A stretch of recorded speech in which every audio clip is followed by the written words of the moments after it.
பிள்ளைகளுக்காக பலி செலுத்தக்கூடிய ஒரு மனிதனாயிருந்தான். யோபனுடைய காலம் மனசாட்சியின் காலம் என்று சொல்வார்கள். நியாயப்பிரமாணத்தின் காலம் அல்ல, அதற்கு முந்தின காலத்திலே வாழ்ந்த ஒரு பரிசுத்தவான், தேவனோடு சஞ்சரித்த ஒரு மனிதன், தேவனோடு நடந்த மனிதன், தேவனை உறுதியாய் பற்றி கொண்ட மனிதன், தேவனை குறை சொல்லாமல் வாழ்ந்த ஒரு மனிதன், தேவனிடத்தில் அர்ப்பணித்த ஒரு மனிதன். யோபுனோட சாதாரணமான ஆள் இல்ல, அத்தனை உத்தமமான மனுஷன், சன்மார்க்கமான மனிதன், தேவனுக்கு பயந்து தீமைக்கு விலகுகிறவன். ஒரு வசனத்துல சொல்லுகிறதை பார்க்கும் போது அவன் சொல்லுகிறான் பாருங்க, என் கண்களோடு உடன்படிக்கை பண்ணின நான் ஒரு கன்னிகையின் மேல் நினைவாய் இருப்பது எப்படி?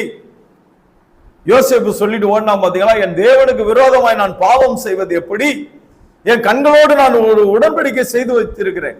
என்ன தெரியுமா உடன்படிக்கை? என் மீட்பர் உயிரோடு இருக்கிறார், ஒரு நாள் அவரை என் கண்களால் காண்பேன் என்பது உடன்படிக்கை சொல்லுகிறார்.